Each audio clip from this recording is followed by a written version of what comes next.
ಪುಟ 235 ನಿಯಮ 2.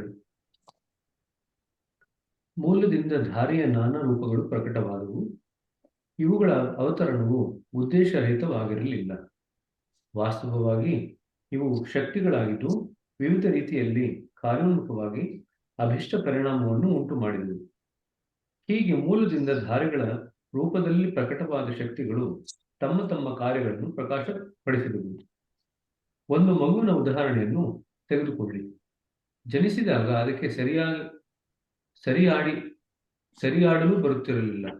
ಆದರೆ ಕಾಲ ಕಳೆದಂತೆಲ್ಲ ಅದು ಎದ್ದು ಕೂಡತೊಡಗಿತು, ನಿಲ್ಲಲು ಕಲಿತಿತು, ಓಡಾಡತೊಡಗಿತು, ಮಾತನಾಡಲು ಮೊದಲು ಮಾಡಿತು. ಅರ್ಥಾತ್ ಈ ಎಲ್ಲ ಶಕ್ತಿಗಳು ಅದರಲ್ಲಿ ಇದ್ದವು. ಕ್ರಮೇಣ ಬೆಳೆಯುತ್ತಾ ಬಂದವು. ಕೊನೆಗೆ ಯೌವನವು ಪ್ರಾಪ್ತವಾಗಿ ಮನುಷ್ಯನ ಪೂರ್ಣ ಬೆಳವಣಿಗೆ ಬಂದೇ ಬಿಟ್ಟಿತು. ಮಗುವಿನ ರಚನೆಗೆ ಕಾರಣವಾದ ಎಲ್ಲ ಘಟಕಗಳು ಬೇರೆ ಬೇರೆ ರೂಪ ತಾಳಿ ವಿಕಾಸ ಹೊಂದಿದ್ದರೂ ಇದೆಲ್ಲದರ ಮೂಲ ಮಾತ್ರ ಅದರ ಪಾಲಿಗೆ ಬಂದ ಸಣ್ಣ ಬಿಂದುವೆ.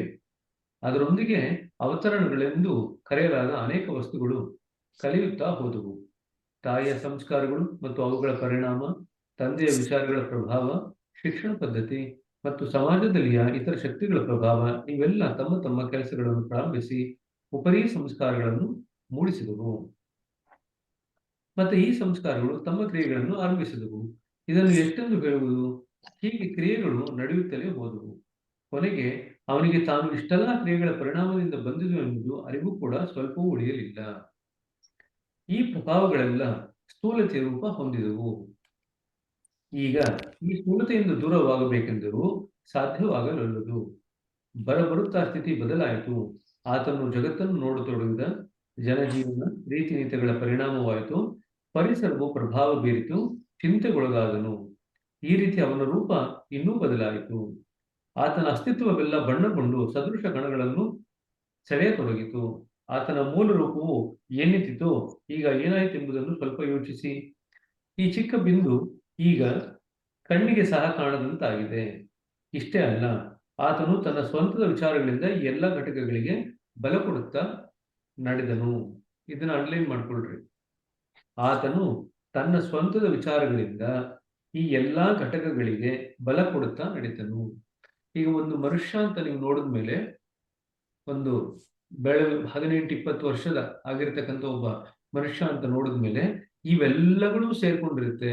ಇದುವರೆಗೂ ಬಾಬೂಜಿ ಅವರು ಉಲ್ಲೇಖ ಮಾಡಿದ್ರಲ್ಲ, ಇವೆಲ್ಲ ಸೇರ್ಕೊಂಡು ನಾವು ಆ ಮನುಷ್ಯನ ಒಬ್ಬ ಮನುಷ್ಯ ಅಂತ ಕರಿತೀವಿ.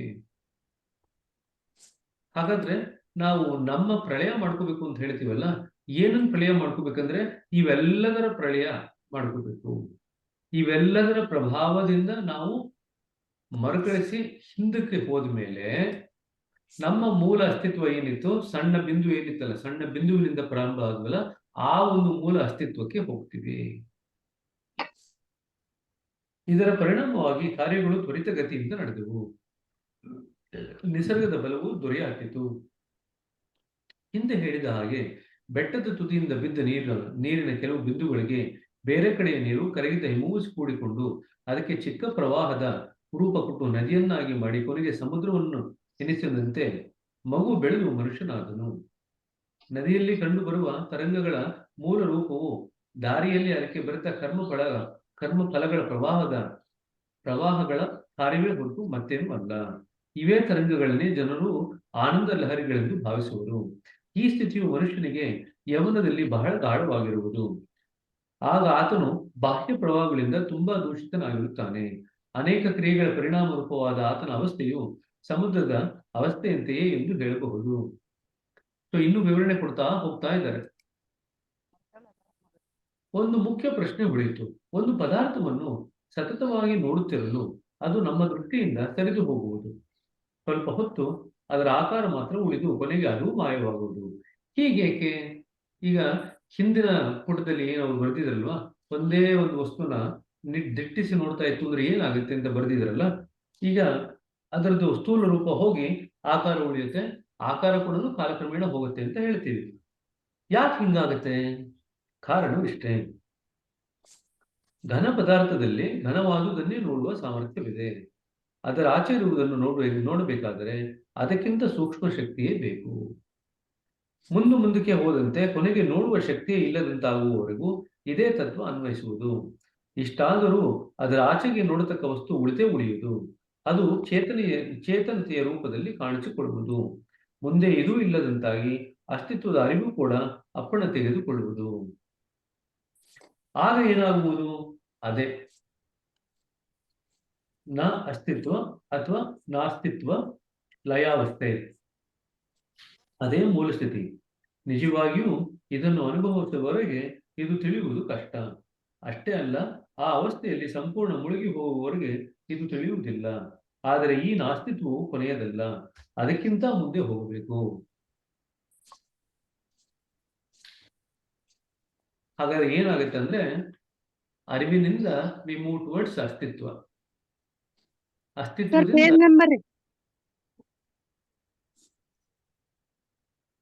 237 ಹೊಸ ಪುಸ್ತಕದಲ್ಲಿ. ಅಸ್ತಿತ್ವದಿಂದ ಅನಸ್ತಿತ್ವ ಅಥವಾ ನಾಸ್ತಿತ್ವದ ಕಡೆಗೆ ಹೋಗ್ತೀವಿ. ಇವೆರಡನ್ನೂ ದಾಟಿ ಹೋಗಿ ಯಾವುದು ಸ್ಥಿತಿಯಲ್ಲಿ ನಾವು ಉಳ್ಕೊಳ್ತೀವಲ್ಲ, ಅದು ನಮ್ಮ ಕೇಂದ್ರ. ಸೊ ಅರಿವಿನಿಂದ ಇದು 9 ಸ್ತರಗಳು ಉಂಟು. ಇದು ಸಂಸ್ಕಾರಗಳು ಎಲ್ಲಿಂದ ಬಂದವು ಅಂದ್ರೆ, ನಮಗೆ ಇಷ್ಟ ಅನಿಷ್ಟಗಳೇನಿದೆ ಅಲ್ಲಿಂದ ಬಂದವು. ಅದು ಎಲ್ಲಿಂದ ಬಂತು ಅಂತಂದ್ರೆ,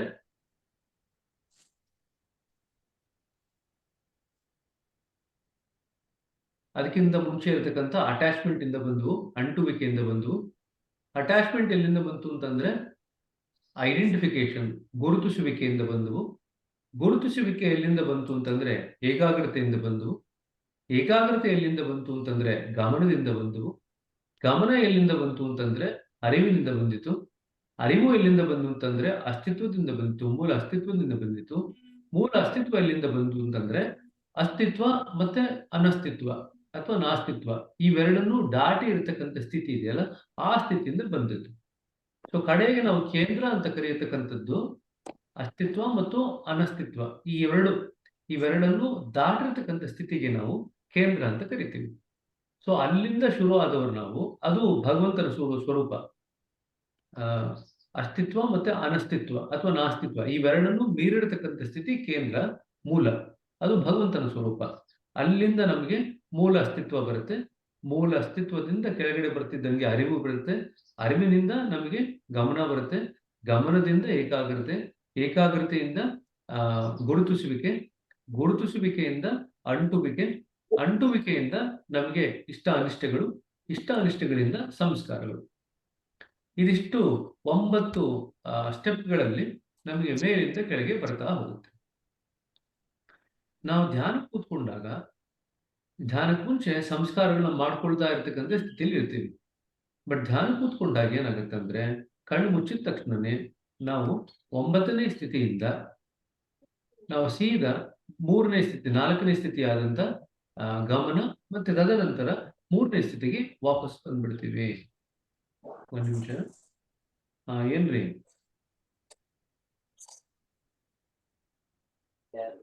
ಅದ್ರಲ್ಲೇ ಬರ್ತಿದ್ರಲ್ಲ ಜನ join ಆಗಿದಾರಲ್ಲ.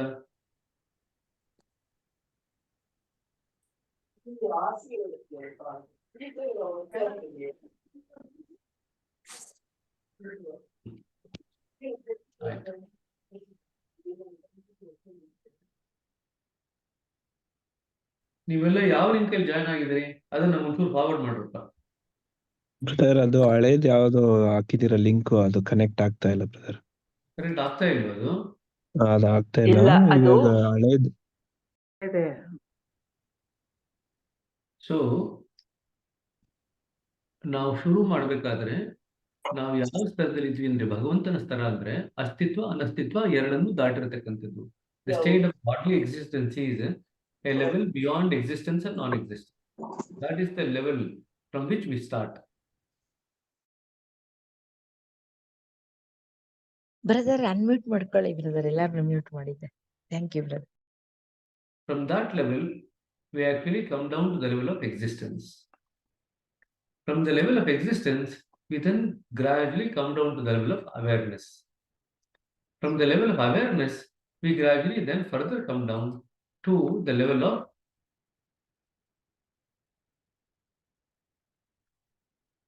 attention. So this is the fourth level. Attention is the fourth level.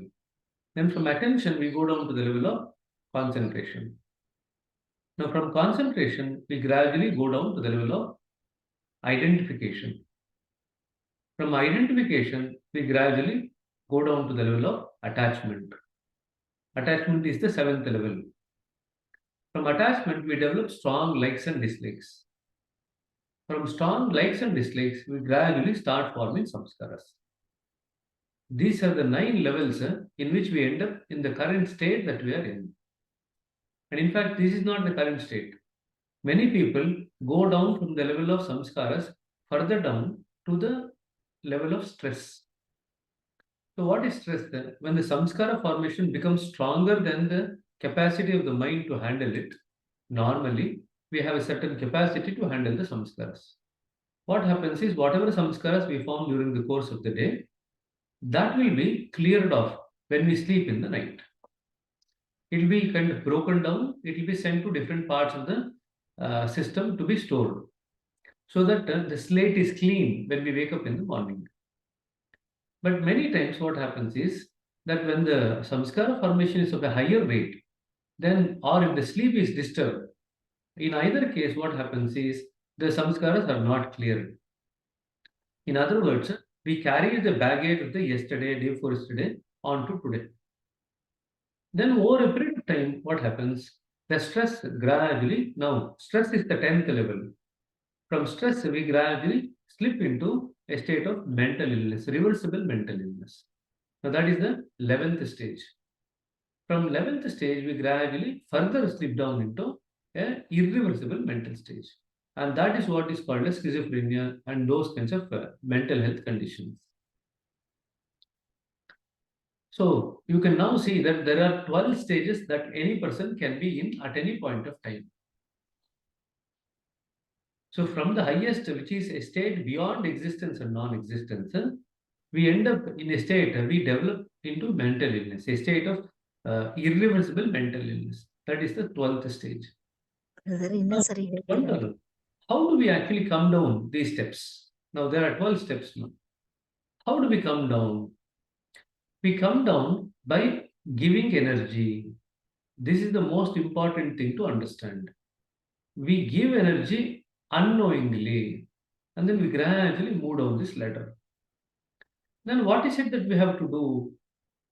We have to gradually learn to manage this energy in a better way.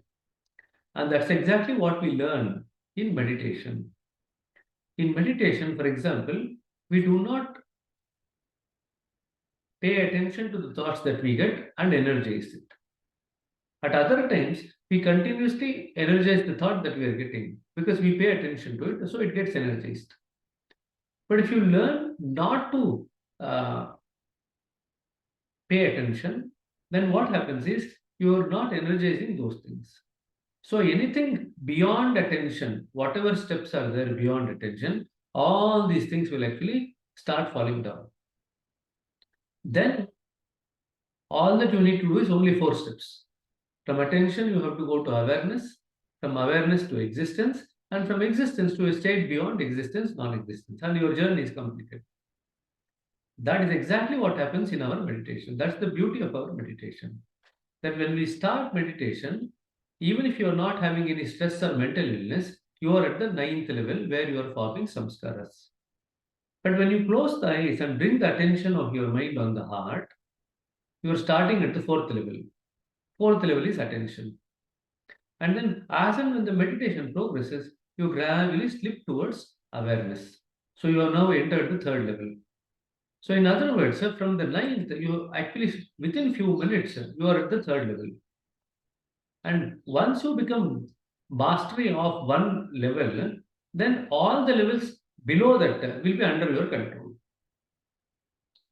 So this is another secret. Once you master a certain level, everything below that will be under your control. Everything above that is the journey that you have to make. So with awareness, then you just need to move into the state of existence. Then from the state of existence, you just move into the state beyond existence and non-existence, which is what is called as the godly state, or the center, or the ultimate, or the source. This is our journey. So ಕನ್ನಡದಲ್ಲಿ ಹೇಗಾಯ್ತು ಅಂತಂದ್ರೆ 12 ಸ್ತರಗಳಲ್ಲಿ ಯಾವುದೇ ಒಬ್ಬ ಮನುಷ್ಯ ಈ 12 ಸ್ತರಗಳಲ್ಲೇ ಇರ್ತಾನೆ. So ಮೂಲ ಸ್ಥಿತಿ, ಒಬ್ಬ ಮನುಷ್ಯನ ಮೂಲ ಸ್ಥಿತಿ ಹೇಗಿರುತ್ತೆ ಅಂದ್ರೆ ಭಗವಂತನ ರೂಪದಲ್ಲೇ ಇರುತ್ತೆ. ಹಾಗಾಗಿ ಭಗವಂತನ ರೂಪ ಅಂದ್ರೆ ಯಾವ ತರ ರೂಪ? ಭಗವಂತನಿಗೆ ಅಸ್ತಿತ್ವ ಮತ್ತೆ ಅನಸ್ತಿತ್ವ ಇದೆರಡನ್ನೂ ಮೀರಿದಂತ ಸ್ಥಿತಿ. ಅದು ನಮ್ಮ ಮೂಲ ಸ್ಥಿತಿ. ಅದು ತದನಂತರ ನಾವು ಅಸ್ತಿತ್ವ ಪಡ್ಕೊಳ್ತೀವಿ, ಅದನ್ನು ನಾವು ಮೂಲ ಅಸ್ತಿತ್ವ ಅಂತ ಕರಿತೀವಿ. ಸೊ ಎರಡನೇ ಸ್ತರ. ಮೂಲ ಅಸ್ತಿತ್ವ ಪಡ್ಕೊಂಡ್ಮೇಲೆ ಅಲ್ಲಿಂದ ಅಸ್ತಿತ್ವದಿಂದ ನಮಗೆ ಅರಿವು ಬರುತ್ತೆ, ಮೂರನೇ ಸ್ತರ. ಅರಿವಿನಿಂದ ಗಮನ ಬರುತ್ತೆ, ನಾಲ್ಕನೇ ಸ್ತರ. ಗಮನದಿಂದ ನಮಗೆ ಮುಂದಕ್ಕೆ ಏಕಾಗ್ರತೆ ಬರುತ್ತೆ, ಐದನೇ ಸ್ತರ. ಏಕಾಗ್ರತೆಯಿಂದ ಗುರುತಿಸುವಿಕೆ ಬರುತ್ತೆ, ಐಡೆಂಟಿಫಿಕೇಶನ್, ಇದು ಆರನೇ ಸ್ತರ. ಆರನೇ ಸ್ತರದಿಂದ ಗುರುತಿಸುವಿಕೆ ಜಾಸ್ತಿ ಆಗ್ತಿದ್ದಂಗೆ ಅಂಟುವಿಕೆ ಬರುತ್ತೆ, ಇದು ಏಳನೇ ಸ್ತರ.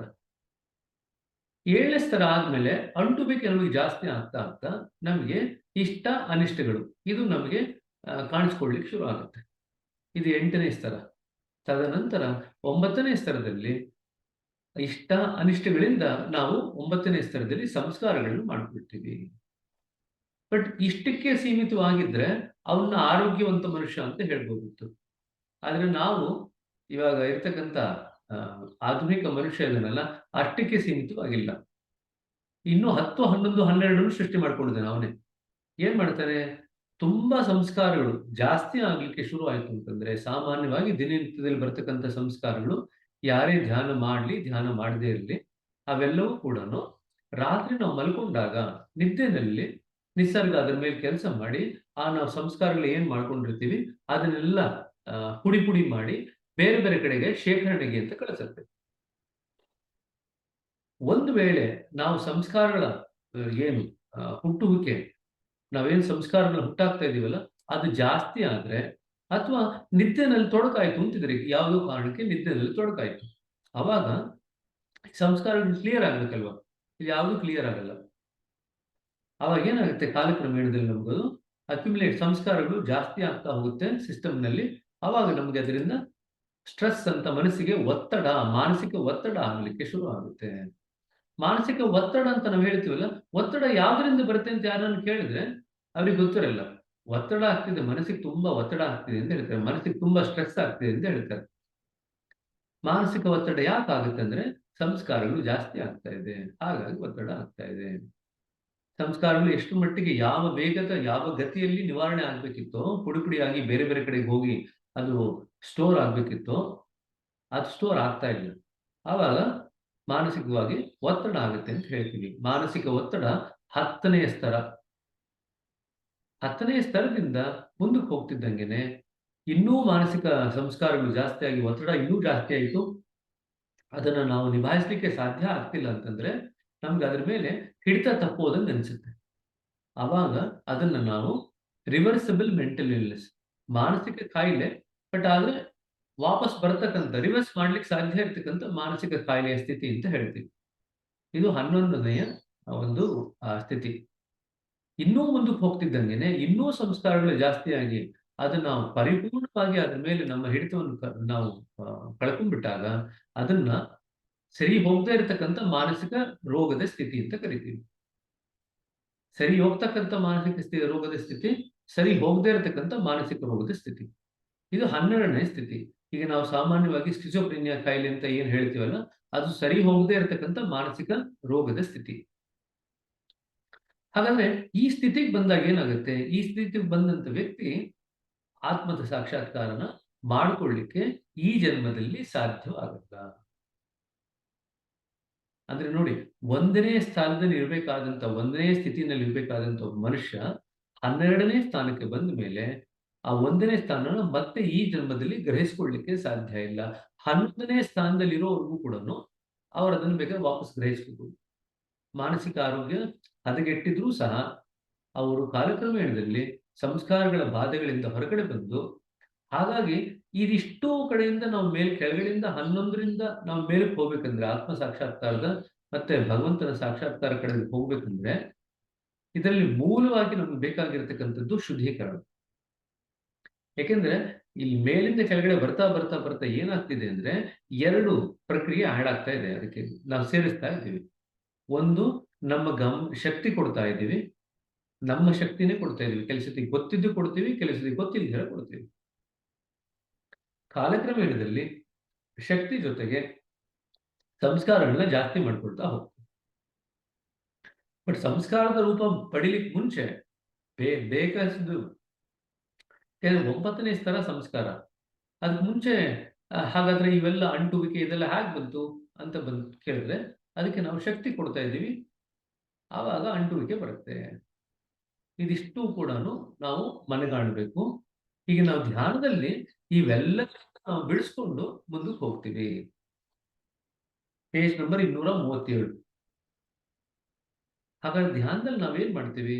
ಕಣ್ಣು ಮುಚ್ಕೊಂಡು ಕೂತ್ಕೊಳ್ತೀವಿ. ಕಣ್ಣು ಮುಚ್ಕೊಂಡು ಕೂತ್ಕೊಂಡಾಗ 9ನೇ ಸ್ತರ ಯಾವುದು ಸಂಸ್ಕಾರ ಮಾಡ್ಕೊಳ್ತಕ್ಕಂಥ ಸ್ಥಳದಿಂದ ನಮ್ಮನ್ನು ನಾವು ಕಾಲಕ್ರಮೇಣ 4ನೇ ಸ್ತರಕ್ಕೆ ತಗೊಂಡ್ಬರ್ತೀವಿ. ಧ್ಯಾನದಲ್ಲಿ ನಾವು ಸೂಚನೆ ಕೊಡಿ ಅಂತ ಹೇಳ್ತೀವಲ್ಲ, ಸೂಚನೆ ಕೊಟ್ಟು ಹೃದಯದ ಕಡೆಗೆ ಗಮನ ಕೊಡಿ ಅಂತ ಹೇಳ್ತೀವಿ. ಅಲ್ಲಿಗೆ ನಾವು 9ನೇ ಸ್ತರದಲ್ಲಿ ಸಂಸ್ಕಾರದ ಸ್ತರದಿಂದ ಒಮ್ಮೆಲೆ 5 ಮೆಟ್ಲುಗಳನ್ನ ಎಗರಿ 4ನೇ ಸ್ತರಕ್ಕೆ ಬಂದು ಕೂತ್ಕೊಳ್ತೀವಿ ಧ್ಯಾನ ಶುರು ಮಾಡಿದ ತಕ್ಷಣ. ತದನಂತರ ಧ್ಯಾನ ಆಗ್ತಾ ಆಗ್ತಾ 3ನೇ ಸ್ತರಕ್ಕೆ ಹೋಗ್ತೀವಿ, ಅರಿವಿನ ಸ್ತರದಲ್ಲಿ ಕೂತ್ಕೊಳ್ತೀವಿ. ನಮ್ಮೆಲ್ಲ ಕೂಡ ಪ್ರಗತಿ ಈ ಅರಿವಿನ ಸ್ತರದಲ್ಲಿ ಆಗುತ್ತೆ. ಕಾಲಕ್ರಮೇಣದಲ್ಲಿ ಅರಿವಿನ ಸ್ತರದಲ್ಲಿ ಆಗ್ತಕ್ಕಂಥ ಎಲ್ಲ ಪ್ರಗತಿ ನಮಗೆಲ್ಲ ಕೂಡ ಆದ್ಮೇಲೆ ನಮ್ಗೆ ಇನ್ನೂ ನಮ್ಮ ಇರುವಿಕೆ ಇನ್ನೂ ತಿಳಿ ಆಗಿ ಆಗಿ ಆಗಿ ಆಗಿ ಕಡೆಗೆ ನಾವು ಮೂಲ ಅಸ್ತಿತ್ವಕ್ಕೆ ಬರ್ತೀವಿ. ಮೂಲ ಅಸ್ತಿತ್ವ ಬಂದಾಗ ಅದು ನಮ್ಮ ಆತ್ಮದ ಸಾಕ್ಷಾತ್ಕಾರದ ಸ್ಥಿತಿ. ಮೂಲ ಅಸ್ತಿತ್ವನ ಹೇಳಿದ್ನಲ್ಲ, ಅಸ್ತಿತ್ವದ ಸ್ಥಿತಿ ಬರುತ್ತೆ ಅಂತ. ಅಸ್ತಿತ್ವ ಮತ್ತು ಅನಾಸ್ತಿತ್ವ ಎರಡನ್ನೂ ಮೀರಿದ ಸ್ಥಿತಿಯಿಂದ ಅಸ್ತಿತ್ವದ ಸ್ಥಿತಿ ಬರುತ್ತೆ ಅಂತ. ಅದು ನಮ್ಮ ಆತ್ಮದ ಸಾಕ್ಷಾತ್ಕಾರದ ಸ್ಥಿತಿ. ಅಲ್ಲಿಂದ ನಾವು ಭಗವಂತನ ಸಾಕ್ಷಾತ್ಕಾರದ ಎಡೆಗೆ ಮತ್ತೊಂಚೂರು ಮುಂದುವರಿತೀವಿ. ಇದಿಷ್ಟು ನಮ್ಮ ಏನು ಪ್ರಯಾಣ. ಸಾಮಾನ್ಯವಾಗಿ ಏನು 10, 11, 12 ಏನಿದೆಯಲ್ಲ, 10, 11, 12ರಲ್ಲಿ ಅವು 10 ಅಂದ್ರೆ ಸ್ಟ್ರೆಸ್ ಇರತಕ್ಕಂಥ ಸ್ಥಿತಿ ಇದ್ರೆ, ಮಾನಸಿಕ ಒತ್ತಡದ ಸ್ಥಿತಿ ಇರ್ಬೋದು, ಅಥವಾ ವಾಸಿ ಆಗ್ತಕ್ಕಂಥ ರೋಗದ ಸ್ಥಿತಿ ಇರ್ಬೋದು. ಯಾವುದು? ನಮ್ಮ ಡಿಪ್ರೆಷನ್ ತರ ಅಂತ ಹೇಳ್ತೀವಿ, ಆತಂಕ ಅಂತ ಹೇಳ್ತೀವಿ, ಖಿನ್ನತೆ ಅಂತ ಹೇಳ್ತೀವಿ, ಹಲವಾರು ಕಾಯಿಲೆಗಳುಂಟು. ಅದು ವಾಸಿ ಆಗ್ತಕ್ಕಂಥ ಸ್ಥಿತಿನ ಇರುತ್ತೆ. ಇದೆರಡು 10 ಮತ್ತು 11ನೇ ಸ್ತರದಲ್ಲಿ ಇದ್ರೂ ಕೂಡ ಆತ್ಮ ಸಾಕ್ಷಾತ್ಕಾರದ ಸ್ಥಿತಿವರೆಗೂ ಕೂಡ ನಾವು ಬೆಳಿಬಹುದು. ಅದೇ ನಮ್ಮ ಸಿಸ್ಟಮ್ನ ಬ್ಯೂಟಿ. ನಮ್ಮ ಒಂದು ಅಭ್ಯಾಸ ಹೇಗಿದೆ ಅಂದ್ರೆ, ನಮ್ಮ ಸಂಸ್ಥೆಯಲ್ಲಿ ಇರತಕ್ಕಂಥ ಅಭ್ಯಾಸಗಳು ಹೇಗಿದೆ ಅಂದ್ರೆ, 11ನೇ ಸ್ಥಿತಿಯಿಂದ 1ನೇ ಸ್ಥಿತಿಯವರೆಗೂ ಕರ್ಕೊಂಡು ಹೋಗ್ಲಿಕ್ಕೆ ಸಾಧ್ಯ ಇದೆ ಒಂದೇ ಜನ್ಮದಲ್ಲಿ, ಕೆಲವೇ ವರ್ಷಗಳಲ್ಲಿ. ಇನ್ನು ಯಾವುದೇ ಸಿಸ್ಟಮ್ ಅಲ್ಲಿ ಇಷ್ಟು ವೇಗವಾಗಿ ತ್ವರಿತವಾಗಿ ಪ್ರಯಾಣ ಬೆಳೆಸಲಿಕ್ಕೆ ಸಾಧ್ಯವಿಲ್ಲ. ನಮ್ಮ ಸಿಸ್ಟಮ್ ನಲ್ಲಿ 12ನೇ ಸ್ತರದಲ್ಲಿ ಇರ್ತಾರಲ್ಲ, ಅಂದ್ರೆ ವಾಸಿ ಆಗದೆ ಇರ್ತಕ್ಕಂಥ ರೋಗದ ಸ್ಥಿತಿಯಲ್ಲಿ ಇರ್ತಕ್ಕಂಥವರು ಕೂಡ ಪ್ರಗತಿ ಹೊಂದುತ್ತಾರೆ. ಆದ್ರೆ ಯಾವ ಹಂತದವರೆಗೂ ಪ್ರಗತಿ ಹೊಂದುತ್ತಾರೆ ಅನ್ನೋದು ಅವರ ಮನಸ್ಸು ಎಷ್ಟು ಮಟ್ಟಿಗೆ ಚೇತರಿಸಿಕೊಳ್ಳುವಂತ ಸ್ಥಿತಿನಲ್ಲಿದೆ ಅನ್ನೋದ್ರ ಮೇಲೆ ಡಿಪೆಂಡ್ ಆಗುತ್ತೆ, ಅದ್ರ ಮೇಲೆ ನಿರ್ಭರ ಆಗುತ್ತೆ. 12ನೇ ಸ್ತರದಲ್ಲಿ ಇರ್ತಕ್ಕಂಥವ್ರು ಕೂಡ ವಾಸಿ ಆಗಿರೋದು ನಾನು ನೋಡಿದ್ದೀನಿ. ನಾವು ವಾಸಿ ಆಗದೆ ಇರ್ತಕ್ಕಂಥ ರೋಗದ ಸ್ಥಿತಿ ಅಂತ ಹೇಳಿದ್ರು ಕೂಡ ನಮ್ಮ ಸಂಸ್ಥೆಯಲ್ಲೇ ಕೆಲವರು ಆ ಒಂದು ಸ್ಥಿತಿಯನ್ನು ತಲುಪಿ ಅಲ್ಲಿಂದ ಮತ್ತೆ ವಾಪಸ್ಸು 9ನೇ ಸ್ಥಿತಿಗೆ ಬಂದು ಇನ್ನೂ ಬೆಳೀತಾ ಇರ್ತಕ್ಕಂಥವನ್ನು ನಾವು ನೋಡಿದ್ವಿ. ಹಾಗಾಗಿ ಇದು ಎಷ್ಟು ಒಂದು ಶಕ್ತಿಯುತ ಪ್ರಬಲವಾದಂತ ಒಂದು ಅಭ್ಯಾಸದ ಮಾದರಿ ಅಂದ್ರೆ, ಇದನ್ನ ನಾವು ಎಷ್ಟು ವರ್ಣನೆ ಮಾಡಿದ್ರು ಸಾಲದು, ಅಷ್ಟರ ಮಟ್ಟಿಗೆ ಕೆಲಸ ಆಗುತ್ತೆ ಈ ಸಿಸ್ಟಮ್ ನಲ್ಲಿ. ಸೊ ಹಾಗಾಗಿ ಎಲ್ಲರೂ ಕೂಡ ಯಾರು ಕೇಳಿಸ್ಕೊಳ್ತಾ ಇದ್ದೀರಾ, ಸಾಕಷ್ಟು ಮಟ್ಟಿಗೆ ಇದರ ಲಾಭ ಪಡ್ಕೋಬೇಕು. ಈ ಜನ್ಮದಲ್ಲಿ ಸಾಕಷ್ಟು ಮಟ್ಟಿಗೆ ಲಾಭ ಪಡ್ಕೋಬೇಕು. ಅದರಲ್ಲಿ ಇರತಕ್ಕಂಥ ಸೂಕ್ಷ್ಮ ಅಂಶಗಳೇನಿದೆ ಅದನ್ನೆಲ್ಲ ತಿಳ್ಕೊಂಡು ನಾವು ಬೆಳಿಲಿಕ್ಕೆ ಪ್ರಯತ್ನ ಪಡಬೇಕು. ಸರಿನಾ? ಈಗ ನೋಡಿ, 9ನೇ ಸ್ತರ ಸಂಸ್ಕಾರ ಮಾಡ್ಕೊಳ್ತಾ ನಾವು ಕಣ್ಣು ಮುಚ್ಚಕ್ ಮುಂಚೆ ಸಂಸ್ಕಾರಗಳು ಮಾಡ್ಕೊಳ್ತಾ ಇದ್ವಿ. ಧ್ಯಾನಕ್ಕೆ ಕಣ್ಣು ಮುಚ್ಕೊಂಡು ಕೂತ್ಕೊಂಡಿದ ತಕ್ಷಣ ನಾವು ಸಂಸ್ಕಾರಗಳು ಮಾಡ್ಕೊಳ್ತಾ ಇಲ್ಲ. ಒಮ್ಮೆಲೆ 9ರಿಂದ 4ನೇ ಸ್ಥಿತಿಗೆ, ತದನಂತರ 3ನೇ ಸ್ಥಿತಿಗೆ ಜಿಗಿತೀವಿ. ಅಂದ್ರೆ ಅದಾದ್ಮೇಲೆ 3 ಮೆಟ್ಲಿರೋದು: ಅರಿವು, ಇರುವಿಕೆ, ಮತ್ತೆ ಅಸ್ತಿತ್ವ, ಅಥವಾ ಅಸ್ತಿತ್ವ ಅನಾಸ್ತಿತ್ವ ಮೀರಿದ ಸ್ಥಿತಿ. ಈ 3 ಸ್ಥಿತಿ ಇರೋದು. ಇಷ್ಟೇ ನಮ್ಮ ಪ್ರಯಾಣ ಆಗ್ಬೇಕಾಗಿರೋದು. ಸೊ ಎಷ್ಟು ಸುಲಭ ಇದೆ ನೋಡ್ರಿ. ಸೊ ನಾವು ಇದನ್ನೆಲ್ಲ ಎಷ್ಟೋ ಸತಿ ಮನಗಾಣಲ್ಲ. ಇದೇನಪ್ಪ ಏನೇನೋ ಆಗ್ತಿದೆ ನಂಗೆ, ಇದು ಗೊತ್ತೇ ಆಗ್ತಿಲ್ವಲ್ಲ ಅಂತ ನಮ್ಗೆ ಅನಿಸುತ್ತೆ. ಆದ್ರೆ ಇಷ್ಟು ಸುಲಭವಾಗಿ ಬಾಬೂಜಿಯವರು ಆ ಒಂದು ಸ್ಥಿತಿಗೆ ಹೋಗ್ಲಿಕ್ಕೆ ಏನೇನೆಲ್ಲ ದಾರಿ ಮಾಡಬೇಕು ಅವರ ಶಕ್ತಿ ಕೂಡ ಕೊಟ್ಟಿದ್ದಾರೆ, ದಾರಿ ಕೂಡ, ಮಾರ್ಗ ಕೂಡ ಸೂಚಿಸಿದ್ದಾರೆ. ನಾವು ಅದಕ್ಕೆ ನಿರಂತರವಾಗಿ ಅಭ್ಯಾಸ ಮಾಡೋದನ್ನ ಕಲಿಬೇಕಷ್ಟೇ. ಅದರ ಸೂಕ್ಷ್ಮ ಅಂಶಗಳನ್ನು ನಾವು ಗ್ರಹಿಸಿಕೊಂಡು ಅಭ್ಯಾಸ ಮಾಡಲಿಕ್ಕೆ ಶುರು ಮಾಡಿದಾಗ ನಮ್ಗೆ ಅನಿಸುತ್ತಾರೆ, ನಾವು ಎಷ್ಟು ಕಷ್ಟ ಅಂತ ಅನ್ಕೊಂಡಿದ್ವಿ, ಇದು ಏನು ಮಾಡೋದ್ರಲ್ಲಿ ಇಲ್ವಲ್ಲ. ಎಲ್ಲವೂ ನಾವು ಸುಮ್ಮನೆ ಕೋಆಪರೇಟ್ ಮಾಡಿದ್ರೆ, ನಾವು ಗುರುಗಳ ಜೊತೆಗೆ ನಾವು ಸರಿಯಾದ ರೀತಿಯಲ್ಲಿ ನಾವು ಒಡನಾಡಿದ್ರೆ, ಅವ್ರ ಜೊತೆ ಕೋಆಪರೇಟ್ ಮಾಡಿದ್ರೆ, ಉಳಿದಿದ್ದೆಲ್ಲ ಅವರೇ ಮಾಡ್ತಾರೆ. ಅವರ ಪ್ರಾಣಾಹುತಿ ಸಹಾಯದಿಂದಲೇ ಎಲ್ಲವೂ ಆಗುತ್ತೆ. ಅವ್ರು ಕ್ಲೀನ್ ಮಾಡ್ತಕ್ಕಂಥ, ಶುದ್ಧೀಕರಣ ಮಾಡ್ತಕ್ಕಂಥದ್ದು ಗುರುಗಳ ಸಹಾಯದಿಂದನೇ. ಸೊ ಹಾಗಾಗಿ ನಾವು ಮಾಡ್ಬೇಕಾಗಿರೋದು ಏನೂ ಇಲ್ಲ. ಅವ್ರ ಜೊತೆ ಸರಿಯಾದ ರೀತಿಯಲ್ಲಿ ಕೋಆಪರೇಟ್ ಮಾಡ್ಬೇಕಷ್ಟೆ. ಸೊ ಇನ್ನು ಹಾಗಾಗಿ ಗುರು ಈ ಒಂದು ಪದ್ಧತಿನಲ್ಲಿ ಎಷ್ಟು ಪ್ರಮುಖ ಪಾತ್ರ ವಹಿಸ್ತಾರೆ ಅನ್ನೋದಕ್ಕೆ ಇದೊಂದು ದ್ಯೋತಕ.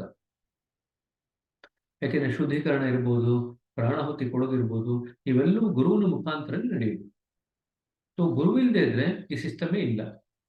ಹಾಗಾಗಿ ನಮ್ಮಲ್ಲಿ ಏನು ಮುಂಚೆ ಏನು ಹೇಳ್ತಿದ್ರಲ್ಲ, ಗುರು ಬ್ರಹ್ಮ, ಗುರು ವಿಷ್ಣು, ಗುರುದೇವ ಮಹೇಶ್ವರ, ಗುರು ಸಾಕ್ಷಾತ್ ಪರಬ್ರಹ್ಮ, ತಸ್ಮೈ ಶ್ರೀ ಗುರುವೇ ನಮಃ ಅಂತ, ಅದು ಅಕ್ಷರಶಃ ನಿಜ. ಗುರುವಿನ ಮುಖಾಂತರವಲ್ಲದೀರ ಬ್ರಹ್ಮನ ಸಾಕ್ಷಾತ್ಕಾರ ಅಥವಾ ಭಗವಂತನ ಸಾಕ್ಷಾತ್ಕಾರ ತೀರಾ ಬಹಳ ಕಷ್ಟ. ಆಯ್ತಾ? ನಮಗೆ ಇತಿಹಾಸ ಓದಿದಾಗ ಕೆಲವು ಉದಾಹರಣೆಗಳು ಸಿಗುತ್ತೆ. ಗುರು ಇಲ್ಲದೆ ಇದ್ರೂ ಕೂಡ ಸಾಕ್ಷಾತ್ಕಾರ ಮಾಡ್ಕೊಂತವ್ರು ಕೆಲವು ಉದಾಹರಣೆಗಳು ಸಿಗುತ್ತೆ. ಬಹಳ ಕಡಿಮೆ, ವಿರಳ, ಬೆರಳೆಣಿಕೆ ಎಷ್ಟು ಸಿಗುತ್ತೆ, ಬಟ್ ಅದು ಸಿಗುತ್ತೆ. ನಾವು ಅನ್ಕೋಬಹುದು. ಹಾಗಾದ್ರೆ ಆ ಒಂದು ಪರಿಸ್ಥಿತಿಯಲ್ಲಿ ಏನಾಗಿರುತ್ತೆ ಅಂದ್ರೆ, ಅವರ ಹಿಂದಿನ ಜನ್ಮದ ಗುರುಗಳು ಅವರಿಗೆ ಈ ಜನ್ಮದಲ್ಲಿ ಸಾಕ್ಷಾತ್ಕಾರ ಮಾಡ್ಕೊಳ್ಳಿಕ್ಕೆ ಸಹಾಯ ಮಾಡಿರ್ತಾರೆ. ಯಾಕೆಂತಂದ್ರೆ ಗುರುವಿನ ಜೊತೆಗೆ ಒಂದು ಅವಿನಾಭಾವ ಸಂಬಂಧ ಏರ್ಪಾಡಾದಾಗ ಅದು ಜನ್ಮ ಜನ್ಮಗಳಲ್ಲೂ ಮೀರಿದಂತ ಸಂಬಂಧ. ಈ ಜನ್ಮದಲ್ಲಿ ಅವರು ಮಾನವ ರೂಪದಲ್ಲಿ ಗುರುವಾಗಿ ಅವರು ಬರದೇ ಇರ್ಬೋದು, ಆದರೆ ಆ ಹಿಂದಿನ ಜನ್ಮದ ಗುರುಗಳು ಅವರಿಗೆ ಸೂಕ್ಷ್ಮ ಸ್ತರದಲ್ಲಿ ಇದ್ದುಕೊಂಡು ಅವರಿಗೆ ಸೂಚನೆಗಳನ್ನು ಕೊಡ್ತಾ ಇರ್ತಾರೆ. ಅದರ ಪ್ರಕಾರ ಅವರ ಶಿಷ್ಯ ಒಂದು ಪ್ರಗತಿಯನ್ನು ಸಾಧಿಸಿ ಆತ್ಮ ಸಾಕ್ಷಾತ್ಕಾರದ ಅಥವಾ ಮುಕ್ತಿಯ ಸ್ಥಿತಿಯವರೆಗೂ ಕೂಡ ಬೆಳೀಲಿಕ್ಕೆ ಸಾಧ್ಯ ಆಗುತ್ತೆ. ಸೊ ನಿಜವಾದಂತ ಗುರುವಿನ ಸಂಬಂಧ ಶಿಷ್ಯ ಮುಕ್ತಿ ಗಳಿಸ್ಕೊಳ್ಳುವವರೆಗೂ ಕೂಡ ಕನಿಷ್ಠ ಸಹ ಮುಕ್ತಿ ಸ್ತರ ಬರುವವರೆಗೂ ಕೂಡ ಗುರುವಿನ ಸಂಬಂಧ ಕಡಿತವಾಗಲ್ಲ. ಸೊ ಅದು ಆಧ್ಯಾತ್ಮಿಕ ಪದ್ಧತಿಯ ಗುರುವಿನ ಮಹತ್ವ. ಯಾರ್ಯಾರೋ ನಾನು ನಿಮ್ ಗುರುಗಳ ಆಗ್ತೀನಿ ಅಂತ ಏನ್ ಹೇಳ್ಕೊಂಡ್ ಬರ್ತಾರಲ್ಲ, ಅದು ಅಷ್ಟು ಸಣ್ಣ ವಿಚಾರ ಅಲ್ಲ. ಅವ್ರಿಗೆ ಗುರುವಿನ ಅರ್ಹತೆ ಇಲ್ದಿರ ನಾ ಗುರು ಆಗ್ತೀನಿ ಅಂತ ಏನಾದ್ರು ಹೇಳ್ಕೊಂಡ್ ಬಂತು ಅಂತಂದ್ರೆ ಅವರಿಗೆ ಸಾಕಷ್ಟು ಮಟ್ಟಿಗೆ ನಿಸರ್ಗದಿಂದ ತೊಡಕು ಎದುರಾಗುತ್ತೆ ಕಾಲಕ್ರಮೇಣದಲ್ಲಿ. ಅದು ಆಧ್ಯಾತ್ಮಿಕ ಸ್ತರದಲ್ಲಿ ಅವ್ರು ತಪ್ಪು ಮಾಡ್ತಾ ಇದ್ದಾರೆ, ಮಹಾನ್ ತಪ್ಪು ಮಾಡ್ತಾ ಇದ್ದಾರೆ. ಆ ರೀತಿ ಮಾಡ್ಲಿಕ್ಕೆ ಆಗಲ್ಲ. ಸೊ ಆತ್ಮ ಸಾಕ್ಷಾತ್ಕಾರದ ಸ್ತರ ಏನಿದೆ, ಮುಕ್ತಿಯ ಸ್ತರ ಕನಿಷ್ಠ ಪಕ್ಷ, ಇನ್ನೂ ಹೆಚ್ಚಿನ ಸ್ತರ ಅಂದ್ರೆ ಆತ್ಮ ಸಾಕ್ಷಾತ್ಕಾರ ಸ್ತರ. ಇಲ್ಲಿ ಸಮರ್ಥ ಗುರು ಅಂತ ಬರೆದ್ರೆ ಮೂಲದೊಡನೆ, ಕೇಂದ್ರದೊಡನೆ ಸಂಬಂಧ ಸ್ಥಾಪಿತ ಮಾಡ್ಕೊಂಡಿರ್ತಕ್ಕಂಥ ವ್ಯಕ್ತಿಯನ್ನಷ್ಟೇನೆ ನಾವು ಸಮರ್ಥ ಗುರು ಅಂತ ಕರಿತೀವಿ. ಇನ್ಯಾರು ಸಮರ್ಥ ಗುರು ಅಂತ ಕರೆಯಲ್ಲ. ಬಾಬೂಜಿಯವರು ಆ ಪದ ಉಪಯೋಗಿಸ್ತಾರೆ, ಸಮರ್ಥ ಗುರು ಶ್ರೀ ರಾಮಚಂದ್ರಜಿ ಮಹಾರಾಜ ಫತೇಗಢ್ ಅಂತ ಬರೀತಾರೆ. ಯಾರು ಸಮರ್ಥ ಗುರು? ಸಮರ್ಥ ಗುರು ಅನ್ನೋರು ಯಾರಾಗ್ಲಿಕ್ಕೆ ಸಾಧ್ಯ ಅಂತಂದ್ರೆ, ಯಾರು ಮೂಲದೊಡನೆ, ಕೇಂದ್ರದೊಡನೆ ಸಂಬಂಧವನ್ನು ಸ್ಥಾಪನೆ ಮಾಡ್ಕೊಂಡಿರ್ತಾರೋ ಅವರಷ್ಟೇ ಸಮರ್ಥ ಗುರು ಆಗ್ಲಿಕ್ಕೆ ಸಾಧ್ಯ. ಗುರು ಅನ್ನೋರು ಮುಕ್ತಿ ಗಳಿಸ್ಕೊಂಡಿರ್ತಕ್ಕಂಥ ಸ್ಥಿತಿಯಲ್ಲಿ ಇರ್ತಕ್ಕಂಥವ್ರು ಕೂಡ ಗುರುಗಳಾಗ್ತಾರೆ. ಆಯ್ತಾ? ಈಗ ಸದ್ಗುರು ಅಂತ ಹೆಸರಿಟ್ಕೊಂಡಿರ್ತಾರೆ, ಅವರೆಲ್ಲರೂ ಕೂಡ ಇನ್ನೂ ಮುಂದಕ್ಕೆ ಹೋಗಿ ಸ್ವಲ್ಪ ಮುಂದಕ್ಕೆ ಹೋಗಿರ್ತಕ್ಕಂಥ ಸ್ಥಿತಿನಲ್ಲಿ ಇರಬಹುದು. ಆದ್ರೆ ಕೇಂದ್ರದೊಡನೆ, ಮೂಲದೊಡನೆ ಯಾರು ಸಂಬಂಧ ಇಟ್ಕೊಂಡಿರ್ತಾರೆ ಅವರಷ್ಟೇನೆ ಸಮರ್ಥ ಗುರು ಆಗ್ಲಿಕ್ಕೆ ಸಾಧ್ಯ. ಸರಿ, ಇದು ಜ್ಞಾಪಕ ಇಟ್ಕೊಳ್ಳಿ. So only the one who is actually establish the connection with the centre are the source are the ultimate can be called as a Samarth Guru.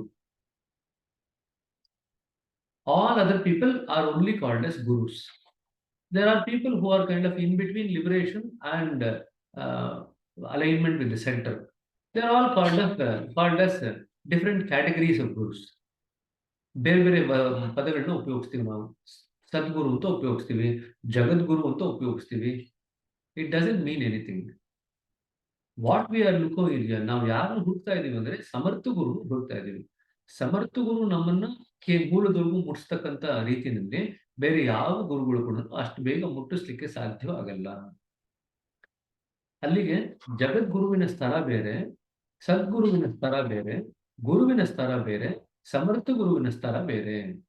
ನಮ್ಮಲ್ಲಿ ನಾವೆಲ್ಲರೂ ಕೂಡ ಅದೃಷ್ಟವಂತರು ಒಂದು ರೀತಿ ನೋಡಿದ್ರಿ. ಯಾಕಂತಂದ್ರೆ ನಮಗೆ ಸಮರ್ಥ ಗುರುವಿನ ಮಾರ್ಗದರ್ಶನ ಸಿಗ್ತಾ ಇದೆ. ಸಮರ್ಥ ಗುರು ಅಂದ್ರೆ ಯಾರು ಮೂಲದೊಡನೆ ಕೇಂದ್ರದೊಡನೆ ತಮ್ಮ ಸಂಬಂಧವನ್ನು ಅವಿನಾಭಾವವಾಗಿ ಸ್ಥಾಪನೆ ಮಾಡ್ಕೊಂಡಿರ್ತಾರೋ ಅಂಥವರಷ್ಟೇ ಸಮರ್ಥ ಗುರು. ಸೊ ನಮ್ಮ ಸಂಸ್ಥೆಯಲ್ಲಿ ನಿಮ್ಗೆ ಯಾರು ಗುರುಗಳು ಅಂತ ಬರ್ತಾರೆ ಅವರೆಲ್ಲರೂ ಕೂಡ ಸಮರ್ಥ ಗುರುಗಳಾಗಿರ್ತಾರೆ. ಸೊ ಹಾಗಾಗಿ ಅವರು ಅವರೇ ಮೂಲದವರೆಗೂ ಹೋಗಿಲ್ಲ ಅಂದ್ರೆ ಶಿಷ್ಯನ ಹಾಗೆ ಮೂಲದವರೆಗೂ ಕಳ್ಕೊಂಡು ಹೋಗಕ್ಕೆ ಸಾಧ್ಯ ಇರುತ್ತೆ. ಇದನ್ನ ನಾವು ಯೋಚನೆ ಮಾಡಬೇಕು. ಸೊ ಸಮರ್ಥ ಗುರುಗಳ ಮಾರ್ಗದರ್ಶನ ನಮ್ಮ ಸಂಸ್ಥೆಯಲ್ಲಿ ಇರೋದ್ರಿಂದ ನಾವು ಆಧ್ಯಾತ್ಮಿಕ ಅತ್ಯುನ್ನತ ಮಟ್ಟವಾದಂತ ಭೂಮದ ಸ್ಥಳದವರೆಗೆ ಕೂಡ ನಾವು ಪ್ರಯಾಣ ಬೆಳೆಸಲಿಕ್ಕೆ ಸಾಧ್ಯ ಇದೆ. Since we have the guidance of the Samarth Guru in our system, we have the possibility that we can actually proceed up to the level of the Bhuma, which is where the Samarth Guru is at. So, ಇದನ್ನ ಯಾವಾಗಲೂ ಜ್ಞಾಪಕ ಇಟ್ಕೊಳ್ಬೇಕು. ಸರಿನಾ?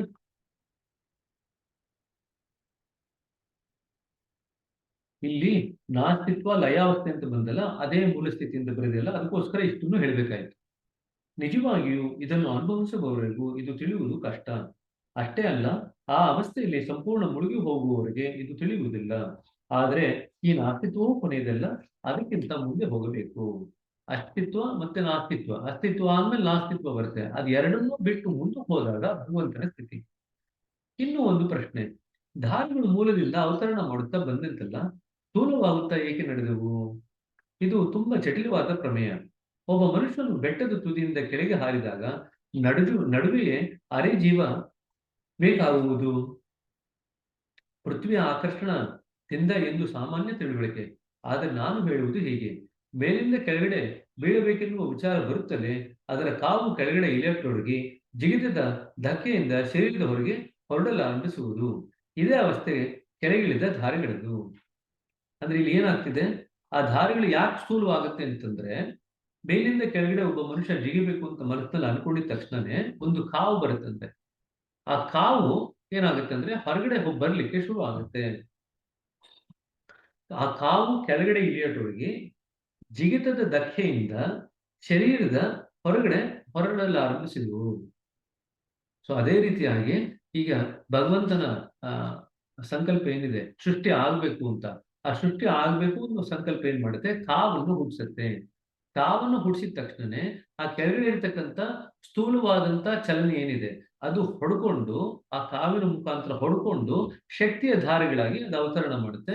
ಆ ಶಕ್ತಿ ಸೇರ್ಕೊಳ್ತಾ ಅದು ಸ್ಥೂಲವಾಗ್ತಾ ಹೋಗುತ್ತೆ. ನಾ ಆವಾಗಲೇ ಹೇಳಿದ್ನಲ್ಲ, 12ನೇ ಸ್ತರಕ್ಕೆ ನಾವು ಹೇಗೆ ಬರ್ತೀವೋ 1ನೇ ಸ್ತರದಿಂದ ಅಂದ್ರೆ ಶಕ್ತಿ ಸೇರ್ಕೊಳ್ತಾ ಹೋಗುತ್ತೆ. ಹಾಗಾದ್ರೆ ಕಾಲಕ್ರಮೇಣದಲ್ಲಿ ನಮಗೆ ಏನ್ ಬರುತ್ತೆ, ಆ ಶಕ್ತಿಯ ಮೇಲೆ ಹಿಡಿತಾ ಬರ್ತಾ ಹೋಗುತ್ತೆ. ಕಾಲಕ್ರಮೇಣದಲ್ಲಿ ಕೊಂಚ ನಮಗೆ ಆ ಶಕ್ತಿಯ ಮೇಲೆ ಹಿಡಿತಾ ಬರ್ತಾ ಹೋಗುತ್ತೆ. So what we ultimately get is we get control over the energy which is actually creating all these 12 stages of our existence. ಇದೇ ಅವಸ್ಥೆ ಕೆಳಗಿಳಿದ ಧಾರೆಗಳದ್ದು.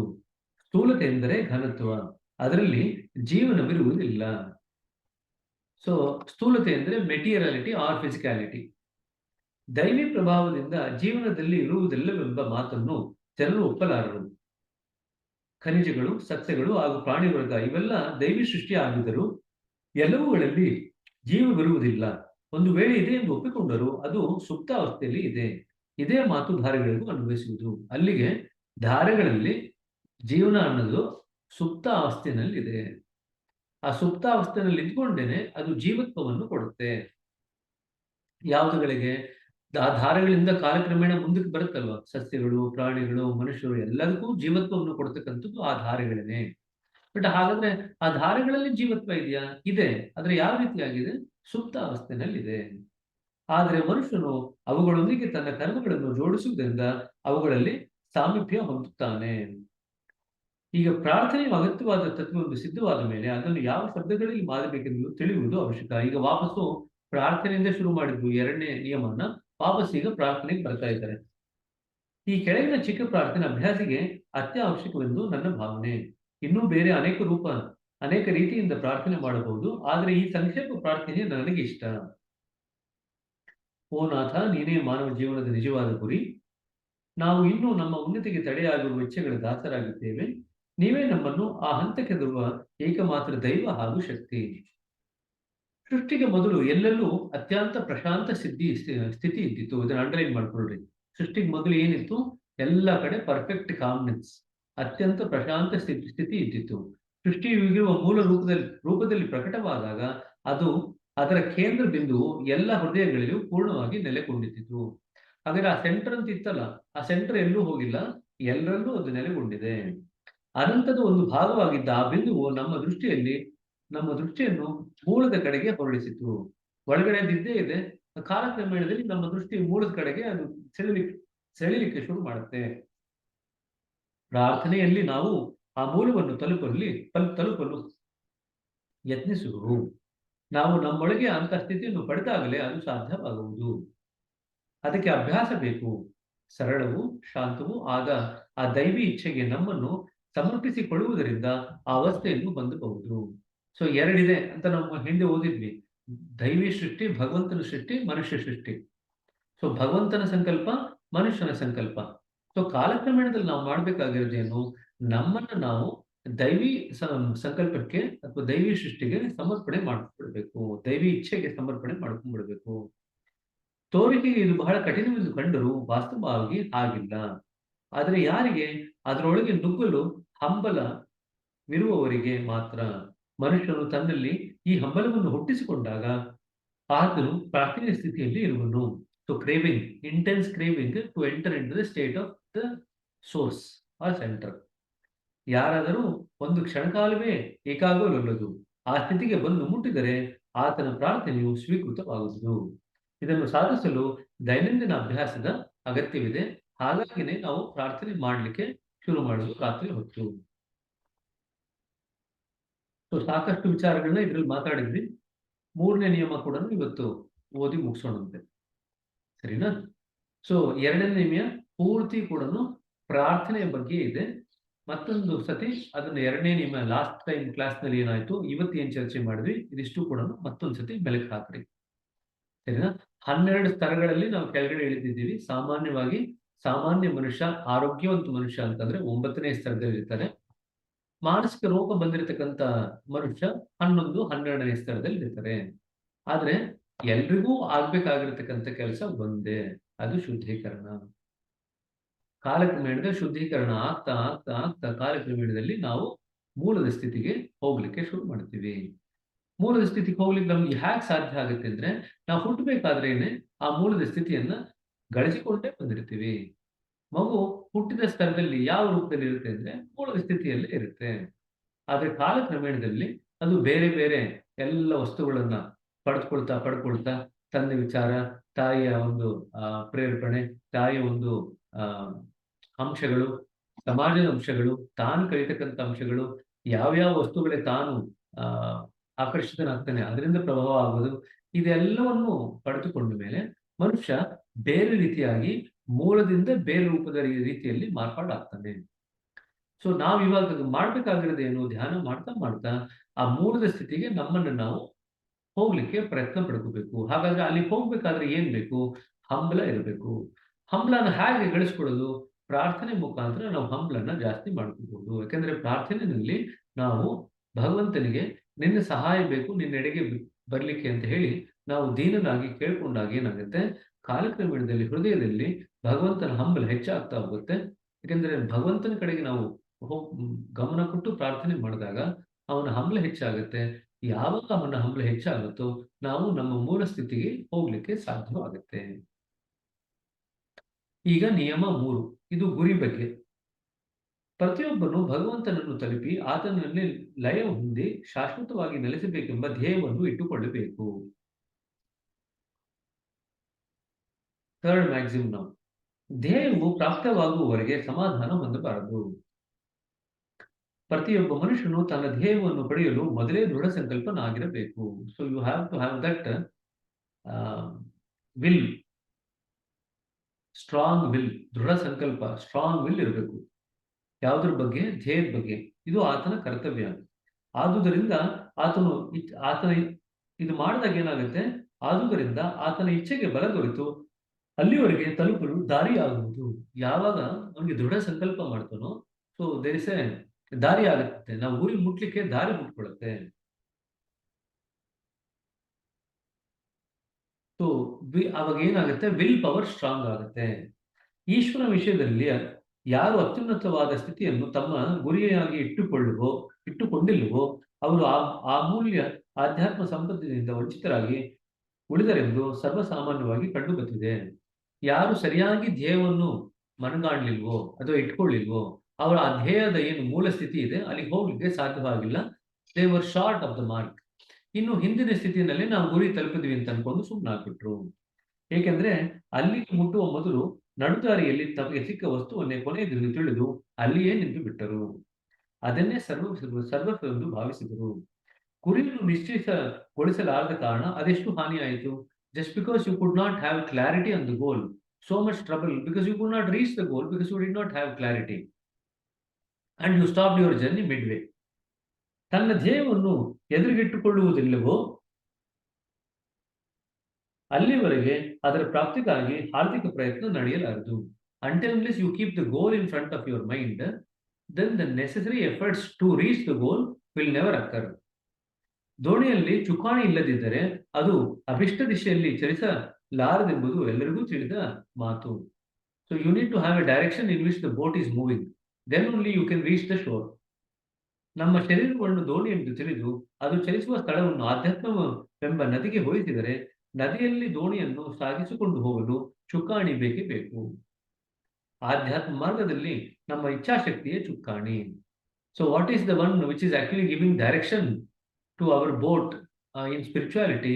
It is the willpower. ಅದೇ ನಮ್ಮನ್ನು ಗುರಿಯರಿಗೆ ಒಯ್ಯಲು ಸಹಾಯ ಮಾಡುವುದು. But we need to have clarity towards the goal, only then.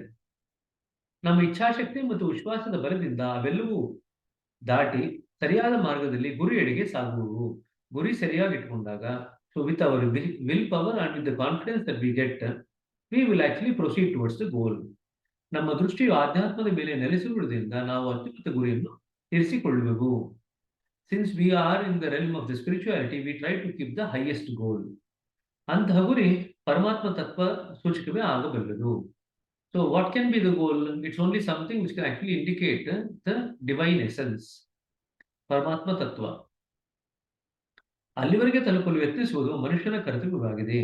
ಈ ಗುರಿಯು ವಿಚಾರದಲ್ಲಿ ದೃಢವಾಗಿ ನೆಲೆಸಿಕೊಳ್ಳುವವರೆಗೆ ಮಾರ್ಗಕ್ರಮಣವು ಅತ್ಯಂತ ಕಠಿಣವಾಗುವುದು. Until unless you have a strong will to go towards the goal and there is clarity towards the goal, going towards the goal becomes difficult. ಭಕ್ತನು ತನ್ನ ಕಡೆಗೆ ಬರುವ ಪ್ರಯತ್ನ ನಡೆಸಿರುವುದೆಂದು ಭಗವಂತನಿಗೆ ಮನದಟ್ಟಾಗಲೇ ಆತನ ಸಹಾಯ ಒದಗಿ ಬರುವುದು. So God should know that a disciple is actually trying to reach him. Then the help of God also will start coming in our direction. ಪರಮಾತ್ಮನಲ್ಲಿ ಒಂದು ತರಹದ ಕ್ಷೋಭೆ ಉಂಟಾಗಿರುವುದೇ ನಿಮ್ಮ ಚಿತ್ತವನ್ನು ಅವನಲ್ಲಿ ಪ್ರತಿಷ್ಠಿಸ ಎಂಬುದರ ಸೂಚಕ. So if we are actually in alignment with god, whenever we think, it creates A vibration in the centre. ಇನ್ನೊಂದು ಉಪಮೇಯನ್ನು ಕೊಡಬಹುದು. ಭಗವಂತನು ಪ್ರಿಯತಮ, ಭಕ್ತನು ಪ್ರೇಮಿ. ಅವರಿಬ್ಬರ ನಡುವಿನ ಅಂತರ ಕಡಿಮೆ ಆಗತೊಡಗಿ ದೂರವೆಂದು ಭಾವಿಸುತ್ತಿದ್ದ ಇಬ್ಬರ ಸಂಬಂಧವು ಸಮೀಪವಾಗುತ್ತಾ ನಡೆಯಿತು. So if you think of God as the beloved and you as the lover, as and when our love for the beloved increases, we start becoming more and more closer to God. We start coming closer to God. ಬರುತ್ತಾ ಈ ವಿಚಾರವನ್ನು ಮರೆತು ಹೋಯಿತು. Over a period of time, even that nearness also goes away. ಭೇದ ಭಾವ ಸಂಪೂರ್ಣವಾಗಿ ಅಳಿಯಿತು. There is no difference now. ಆತನಲ್ಲಿ ನಾವು ಐಕ್ಯರಾಗಿದ್ದೇವೆಂದು ತೋರತೊಡಗಿತು. It started appearing as if we have become one with God. ಕ್ರಮೇಣ ಈ ಭಾವನೆಯು ಕರಗಿ ಹೋಗಿ ಸೃಷ್ಟಿ ಆರಂಭದಲ್ಲಿದ್ದ ಗುಪ್ತ ಚಲನದ ರೂಪ ತಾಳಿತು. Then even that actually goes out of the view and it takes the form of the latent motion that was there at the time of creation. ಇದರಲ್ಲಿ ನಾವು ಸಂಪೂರ್ಣ ವಿಸ್ತಾರ ಹೊಂದಿದೆವು.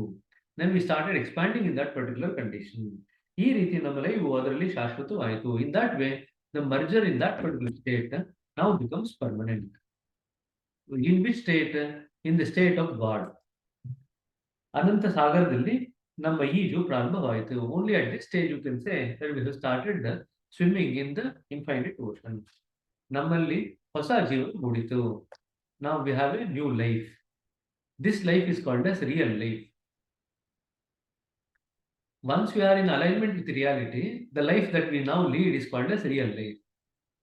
So there are multiple levels: a material life, a spiritual life, a divine life, and a real life. So in our system, if you just look around people are in different lives, although everyone has one life. So there are 4 levels of lives. A person who is engrossed in materiality is leading a materialistic life. A person who has now made spirituality their main goal is leading a spiritual life. Then after you proceed towards spirituality at a certain level, you start leading a divine life. Then subsequent to that, you start leading, once you are in alignment with the center, you start leading a real life. So 4 levels of life. So ನಾವು 4 ಸ್ತರದಲ್ಲಿ ನಮ್ಮ ಸುತ್ತಮುತ್ತ ಇರತಕ್ಕಂಥ ನಮ್ಮ ಅಭ್ಯಾಸಗಳು ಯಾರಿದ್ದಾರೆ ಅವರೆಲ್ಲರೂ ಕೂಡ 4 ಸ್ತರದಲ್ಲಿ ಜೀವನ ಮಾಡ್ತಾ ಇರ್ತಾರೆ. ಎಲ್ರಿಗೂ ಜೀವನ ಉಂಟು. ಆದ್ರೆ ವ್ಯಾವಹಾರಿಕ ಲೌಕಿಕ ಸ್ತರದಲ್ಲಿ ಮುಳುಗಿ ಹೋಗಿರ್ತಕ್ಕಂಥ ಜೀವನ ಬೇರೆ, ಅದು ಲೌಕಿಕ ಜೀವನ, ಮೆಟೀರಿಯಲಿಸ್ಟಿಕ್ ಲೈಫ್. 2ನೇ ಸ್ತರದಲ್ಲಿ ಆಧ್ಯಾತ್ಮಿಕವಾಗಿ ತೊಡಗಿಸಿಕೊಂಡು ತನ್ನನ್ನು ತಾನು ಆಧ್ಯಾತ್ಮದ ಕಡೆಗೆ ಅಭ್ಯಾಸ ಮಾಡ್ತಿರ್ತಕ್ಕಂಥ ಒಬ್ಬ ಮನುಷ್ಯನ ಜೀವನ, ಅದು ಆಧ್ಯಾತ್ಮಿಕ ಜೀವನ, ಅದು 2ನೇ ಸ್ತರ. ಕಾಲಕ್ರಮೇಣದಲ್ಲಿ ಆಧ್ಯಾತ್ಮದಲ್ಲಿ ಒಂದು ಹಂತದ ಪ್ರಗತಿಯನ್ನು ಸಾಧಿಸಿದ ಮೇಲೆ ದೈವತ್ವದ ರಾಜ್ಯವನ್ನು ಪ್ರವೇಶ ಮಾಡಿದ ಮೇಲೆ ದೈವಿಮಯವಾದಂತ ಜೀವನ ನಡೆಸ್ತೀವಿ, ಡಿವೈನ್ ಲೈಫ್ ನಡೆಸ್ತೀವಿ. ಇದೇ ಕಡೆಯ ಹಂತ ಅಲ್ಲ, ಇದು 3ನೇ ಹಂತ. ಇನ್ನೂ ಕಾಲಕ್ರಮೇಣದಲ್ಲಿ ನಾವು ಮೂಲದೊಡನೆ ನಮ್ಮ ಸಂಬಂಧವನ್ನು ಸ್ಥಾಪನೆ ಮಾಡ್ಕೊಂಡ ಮೇಲೆ ನಾವು ನಿಜವಾದಂತ ಜೀವನ ನಡೆಸ್ತೀವಿ, ರಿಯಲ್ ಲೈಫ್ ನಡೆಸ್ತೀವಿ. 4 ಸ್ತರದಲ್ಲಿ ನಾವು ಸುತ್ತಮುತ್ತ ಇರ್ತಕ್ಕಂಥ ವ್ಯಕ್ತಿಗಳು ಜೀವನ ಮಾಡ್ತಾ ಇರ್ತಕ್ಕಂಥದ್ದನ್ನ ನಾವು ನೋಡ್ತೀವಿ. ಇಲ್ಲಿ ಜೀವನ ಅಂತ ಹೇಳಿದ ತಕ್ಷಣ ಎಲ್ಲರೂ ಒಂದೇ ಜೀವನ ಅಂತ ಅನ್ಕೊಳ್ತಾರೆ, ಅದಕ್ಕೆ ಸ್ವಲ್ಪ ಮಟ್ಟಿಗೆ ವಿವರಣೆ ಕೊಟ್ಟೆ.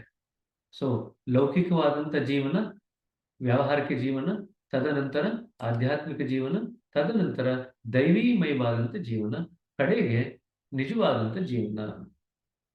ಅಂದ್ರೆ ನಿಜ ವಸ್ತು ಏನಿದೆ, ನಿಜ ವಸ್ತುವಿನ ಒಡನೆ ನಮ್ಮ ಸಂಬಂಧವನ್ನು ಮರುಸ್ಥಾಪನೆ ಮಾಡ್ಕೊಂಡ್ಮೇಲೆ ಬರತಕ್ಕಂಥ ಜೀವನನ ನಿಜ ಜೀವನ ಅಂತ ಕರಿತೀವಿ. ಇದೆಲ್ಲ ಪದಗಳನ್ನ ಉಪಯೋಗಿಸ್ತೀವಿ, ಆದ್ರೆ ಇದನ್ನ ನಾವು ಎಷ್ಟೋ ಸತಿ ಗುರುತಿಸ್ಲಿಕ್ಕೆ ಹೋಗಲ್ಲ. ಹಾಗಾದ್ರೆ ಆಧ್ಯಾತ್ಮಿಕ ಜೀವನಕ್ಕೂ ಮತ್ತೆ ದೈವಿ ಜೀವನಕ್ಕೂ ಇರ್ತಕ್ಕಂಥ ವ್ಯತ್ಯಾಸ ಅಂದ್ರೆ, ದೈವಿ ಜೀವನ ಅಂದ್ರೆ ನಾವು 9ನೇ ಚಕ್ರ ದಾಟಿ 10ನೇ ಚಕ್ರಕ್ಕೆ ಹೋದಾಗ ನಮಗೆ ದೈವಿ ಜೀವನ ಪ್ರಾರಂಭವಾಗುತ್ತೆ. 10ನೇ ಚಕ್ರದವರೆಗೂ ಕೂಡ ನಾವು ಇನ್ನೂ ಕೂಡ ಆಧ್ಯಾತ್ಮಿಕ ಜೀವನದಲ್ಲಿ ಇರ್ತೀವಿ. 10ನೇ ಚಕ್ರಕ್ಕೆ ಹೋದಾಗ ದೈವಿ ರಾಜ್ಯವನ್ನು ನಾವು ಪ್ರವೇಶ ಮಾಡ್ತೀವಿ, ಆವಾಗ ನಮ್ಮ ದೈವಿ ಜೀವನ ಪ್ರಾರಂಭವಾಗುತ್ತೆ. ಸರಿನಾ? ನಾವು ಈಜುತ್ತಿರುವ ಸಾಗರದ ಪ್ರಭಾವವೇ ಈ ಹೊಸ ಜೀವನ. ಇದು ಬಾಬುಜಿಯವರು ನಿಜ ಜೀವನದ ಬಗ್ಗೆ ಮಾತಾಡ್ತಾ ಇದ್ದಾರೆ. ಹೊಸ ಜೀವನ ನಮ್ಮ ಇಚ್ಛೆಯ ದೃಢತೆ ಮತ್ತು ಗುರಿಯನ್ನು ಮುಟ್ಟಬೇಕೆಂಬ ಅಚಲ ನಿರ್ಧಾರ, ಇವು ನಮಗೆ ಸಹಾಯಕವಾದವು. ಇದರಿಂದಾಗಿ ನಾವು ಅಂತಿಮ ಸ್ಥಿತಿಯಲ್ಲಿ ಸ್ಥಿರವಾಗಿ ನೆಲೆಸಿದೆವು. ಈ ಪ್ರೇಮವು ಅದೆಷ್ಟು ಕಠಿಣವಾಗಿದ್ದಿತು. ಕೇವಲ ಸರಿಯಾದ ಗುರಿಯನ್ನು ಇಟ್ಟುಕೊಳ್ಳುವುದು ಮತ್ತು ದೃಢ ನಿರ್ಧಾರದೊಂದಿಗೆ ಅದರ ಕಡೆಗೆ ಮುಂದುವರಿಯುವುದು, ಇವೇ ಇದನ್ನು ಸುಲಭಗೊಳಿಸಿದವು. ಗುರಿಯು ಯಾವಾಗಲೂ ದೃಷ್ಟಿ ಪಥದಲ್ಲಿದ್ದುದರಿಂದ ಅದರ ಕಡೆಗೆ ಸಾಗಬೇಕೆಂಬ ಆಸಕ್ತಿ ಉಂಟಾಗಿತ್ತು. ಸೊ ನಾವು ಜೀವನದಲ್ಲಿ ಯಾವಾಗಲೇ ಏನೇ ಮಾಡ್ತಿದ್ರು ಕೂಡ we should keep the goal in front of our eyes. ನಮ್ಮ ಮನಸ್ಸಿನ ದೃಷ್ಟಿಕೋನದಲ್ಲಿ ಆ ಗುರಿಯನ್ನು ಯಾವಾಗಲೂ ಇಟ್ಕೊಂಡಿರ್ಬೇಕು. ನಾವು ಯಾವ ಕೆಲಸ ಮಾಡ್ಬೇಕಂದ್ರೆ ಗುರಿಯೆಡೆಗೆ ಯಾವ್ದು ನಮ್ಮನ್ನು ಕರ್ಕೊಂಡು ಹೋಗುತ್ತೋ ಆ ಕೆಲಸಕ್ಕೆ ಪ್ರಾಶಸ್ತ್ಯ ಕೊಡಬೇಕು. ಗುರಿಯಿಂದ ಯಾವುದು ನಮ್ಮನ್ನು ವಿಮುಖರಾಗಿ ಮಾಡುತ್ತೋ ಆ ಕೆಲಸಕ್ಕೆ ನಾವು ಜಾಸ್ತಿ ಹೆಚ್ಚು ಒತ್ತನ್ನು ಕೊಡಬಾರದು. ಅದರಂತೆ ನಮ್ಮ ಪ್ರಯತ್ನ ನಡೆಯಿತು. ಯಾವುದೇ ಕೆಲಸದಲ್ಲಿ ಆಸಕ್ತಿ ಉಂಟಾದರೆ ಅದನ್ನು ಮತ್ತೆ ಮತ್ತೆ ಮಾಡಬೇಕೆನ್ನಿಸುವುದು. ಈ ಅಭ್ಯಾಸವು ಬಲಿತ ಮೇಲೆ ಅದೊಂದು ಚಟವಾಗಿ ಪರಿಣಮಿಸಿ ಅದನ್ನು ಮಾಡದೆ ಶಾಂತಿ ದೊರೆಯುವುದಿಲ್ಲ. ಅಭ್ಯಾಸ ಮಾಡುತ್ತಾ ನಮ್ಮ ಅಂತಃಕರಣವು ಅದರಲ್ಲಿ ಸಂಪೂರ್ಣವಾಗಿ ಆಸಕ್ತವಾಗುವುದು. ನಮ್ಮ ಸಮಗ್ರ ಚೈತನ್ಯವನ್ನು ಅದರಲ್ಲಿ ತೊಡಗಿಸಿ ಮನಸ್ಸಿನ ಎಲ್ಲಾ ವೃತ್ತಿಗಳನ್ನು ಅದರಲ್ಲಿ ಹೊರಳಿಸಿದೆವು. ಅದನ್ನು ಪಡೆಯುವ ಹಂಬಲ ಹೆಚ್ಚುತ್ತಾ ಹೋಯಿತು. ಇದೇ ಅಶಾಂತಿ ಎಂಬ ಹೆಸರನ್ನು ಪಡೆಯಿತು. ಹೀಗೆ ತೀವ್ರ ಹಂಬಲ ಹಾಗೂ ಅಶಾಂತಿಯ ಗಂತವ್ಯವನ್ನು ತಲುಪಲು ತುಂಬಾ ಸಹಾಯಕವಾಗುವುದೆಂಬುದು ಅನುಭವದಿಂದ ತಿಳಿಯುವುದು. ಸೃಷ್ಟಿಯ ಸಮಯ ಬಂದಾಗ ಆ ಸುತ್ತ ಚಲನವು ತನಗೋಸ್ಕರ ಹಾದಿ ಮಾಡಿಕೊಳ್ಳಲು ತವಕ ಪಡುತ್ತಿತ್ತು. ಅದರ ಕ್ಷೋಭವೇ ಇದಕ್ಕೆ ಹಾದಿ ಮಾಡಿಕೊಟ್ಟಿತು. ಅದರಂತೆಯೇ ನಮ್ಮ ಅಶಾಂತಿ ನಮಗೆ ಗುರಿಯನ್ನು ತಲುಪಲು ದಾರಿ ಮಾಡಿಕೊಡುವುದು. ಸೊ ಗುರಿಯನ್ನು ತಲುಪಬೇಕಾದ್ರೆ ನಮಗೆ ಶಾಂತಿ ಬೇಕಾಗಿಲ್ಲ, ನಮಗೆ ಬೇಕಾಗಿರ್ತಕ್ಕಂಥದ್ದು ಅಶಾಂತಿ. ಗುರುಗಳು ಸ್ಪಿರಿಚುವಲ್ ಅನಾಟಮಿಲಿ ಹೇಳ್ತಾರೆ, ಮೊದಲನೇ ಬಿಂದುವಿನಲ್ಲಿ ಅಶಾಂತಿ ಇರುತ್ತೆ, ಕಾಲಕ್ರಮೇಣದಲ್ಲಿ 2ನೇ ಬಿಂದುಗೆ ಬಂತು ಅಂದ್ರೆ ಶಾಂತಿ ಬರುತ್ತೆ, ಮತ್ತನೇ 3ನೇ ಬಿಂದುವಿನ ಅಶಾಂತಿ ಇರುತ್ತೆ, ಮತ್ತೆ 4ನೇ ಬಿಂದುವಿನಲ್ಲಿ ಶಾಂತಿ ಇರುತ್ತೆ. ಇದು ಯಾಕೆ ಹಿಂಗೆ ಭಗವಂತ ಮಾಡಿದಾನಂದ್ರೆ, ಒಂದು ಮೆಟ್ಲಲ್ಲಿ ಅಶಾಂತಿ ಇರುತ್ತೆ, ಮತ್ತೊಂದು ಮೆಟ್ಲಲ್ಲಿ ಶಾಂತಿ ಇರುತ್ತೆ, ಮತ್ತೊಂದು ಮೆಟ್ಲಲ್ಲಿ ಅಶಾಂತಿ ಇರುತ್ತೆ, ಮಗದೊಂದು ಮೆಟ್ಲಲ್ಲಿ ಶಾಂತಿ ಇರುತ್ತೆ. ಯಾಕೆಂತಂದ್ರೆ ಕೆಲವು ಸ್ಥಿತಿ ಏನಾಗುತ್ತೆ, ಶಾಂತವಾದಂತ ಸ್ಥಿತಿನಲ್ಲಿ ಆ ಅಭ್ಯಾಸಿಗೆ ಮುಂದೆ ಹೋಗ್ಬೇಕು ಅಂತ ಅನ್ಸದೇ ಇಲ್ಲ. ಆ ರೀತಿಯಾಗಿ ಎಲ್ಲೆಲ್ಲೋ ಹೋಗಿ ಶಾಂತತೆಯಲ್ಲಿ ಸಿಕ್ಕಾಕೊಳ್ಳದೆ ಹಾಗೆ ನೋಡ್ಕೊಳ್ತಕ್ಕಂಥ ಒಂದು ಗುರುವಿನ ಕರ್ತವ್ಯ ಅದು. ಗುರುಗಳು ಏನ್ ಮಾಡ್ತಾರೆ, ಯಾವುದೋ ಒಂದು ಬಿಂದುವಿನಲ್ಲಿ ಇರ್ತಕ್ಕಂಥ ಶಾಂತಿಯನ್ನು ಗಳಿಸ್ಕೊಂಡ್ಮೇಲೆ ಆ ಶಾಂತಿನಲ್ಲೇ ಅವರು ಮುಳುಗ್ ಹೋಗ್ಬಾರ್ದು ಅಂತ ನೋಡ್ಕೊಳ್ತಾರೆ ಗುರುಗಳು. ಮತ್ತೆ ಗುರುವಿನ ಪಾತ್ರ ಬರುತ್ತೆ ನೋಡ್ರಿ ಇಲ್ಲಿ. ಸೊ ಗುರುವಿನ ಪಾತ್ರ ಎಷ್ಟು ಮಹತ್ವದ್ದು ಅಂದ್ರೆ, ಪ್ರತಿಯೊಂದು ಸ್ಥಳದಲ್ಲೂ 1ನೇ ಬಿಂದುವಿಂದ 2ನೇ ಬಿಂದು ಹೋಗ್ಬೇಕಂದ್ರೆ ಶುದ್ಧೀಕರಣ ಆಗ್ಬೇಕು, ಗುರು ಬೇಕು. 1ನೇ ಬಿಂದುವಿಂದ 2ನೇ ಬಿಂದುಗೆ ಹೋಗ್ಬೇಕಂದ್ರೆ ಅದಕ್ಕೆ ಚಲನೆ ಬೇಕಂದ್ರೆ ಶಕ್ತಿ ಬೇಕು, ಅದಕ್ಕೆ ನಿಮಗೆ ಗುರುವಿನ ಪ್ರಾಣಹುತಿ ಬೇಕು. ಅಲ್ಲಿ 2ನೇ ಬಿಂದುಗೆ ಹೋಗಿ ಶಾಂತತೆಯಲ್ಲಿ ನೆಲೆಸಿದಾಗ ಅಲ್ಲಿ ನಾವು ಅಲ್ಲೇ ಮುಳುಗ್ ಹೋಗ್ತೀವಿ, ನಾವು ಹೋಗಲ್ಲ, ಇನ್ನು ಗಲಾಟೆ ಮಾಡ್ತೀವಿ, ನಾವು ಮುಂದಕ್ಕೆ ಹೋಗಲ್ಲ ಅಂತ. ಅವಾಗ ಅಲ್ಲಿಂದ ಮುಂದಕ್ಕೆ ಸ್ವಲ್ಪ ಮಟ್ಟಿಗೆ ಕಷ್ಟ ಆದ್ರೂ ಪರವಾಗಿಲ್ಲ, ಆ ಒಂದು ಅಭ್ಯಾಸಿನ ತಳ್ಳಬೇಕು ಮುಂದಕ್ಕೆ, ಅಶಾಂತಿ ಎಡೆಗೆ ತಳ್ಳಿ ಅಶಾಂತಿನ ತಡ್ಕೊಳ್ಳುವಂತ ಕೆಪಾಸಿಟಿ ಕೂಡ ಕೊಡ್ಬೇಕು. The master has to give the ability to tolerate the restlessness also. So we need to have that intense craving and restlessness to proceed towards the goal. And this restlessness is very similar to what the latent motion had. It was embedded in the latent motion.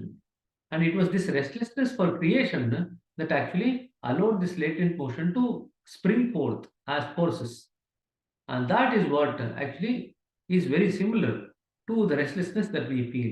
So if we develop the same restlessness to go back, then the same restlessness which was there at the time of creation is going to help us to go back to our original state, which is in tune with the center. ಇದಿಷ್ಟು 3ನೇ ನಿಯಮದ್ದು ಗುರಿ ಬಗ್ಗೆ. ಇದು ಅವ್ರಿಗೆ ಎಷ್ಟೋ ಸತಿ ಕೇಳ್ತಾರೆ, ಯಾವ್ಯಾವ ನಿಯಮ ಯಾವ್ಯಾವ್ದ್ರ ಬಗ್ಗೆ ಮಾತಾಡುತ್ತೆ ಅಂತ, ಅದ್ರ ಬಗ್ಗೆ ನೀವು ಸ್ಪಷ್ಟವಾಗಿ ಗೊತ್ತಿರಬೇಕು. 3ನೇ ನಿಯಮ ಗುರಿ ಬಗ್ಗೆ. ಈಗ ಮುಂದಿನ ಕ್ಲಾಸ್ನಲ್ಲಿ 4ನೇ ನಿಯಮನ ತಗೊಂಬರಂತೆ, ಸರಿನಾ? 4 ಮತ್ತು 5 ಇವೆರಡನ್ನು ಮತ್ತು 6 ಈ 3ಅನ್ನು ನಾವು ಮುಂದಿನ ಹಂತದಲ್ಲಿ ಮುಂದಿನ ಕ್ಲಾಸ್ನಲ್ಲಿ ನಾವು ತಗೊಂಬರಂತೆ, ಸರಿನಾ? ಸೊ ಇವತ್ತು ಸ್ವಲ್ಪ ಮಟ್ಟಿಗೆ ಏರ್ಪೇರ್ ಆಯ್ತು ಎಲ್ರಿಗೂ ಕೂಡ. ಕೆಲವರಿಗೆ ಲಿಂಕ್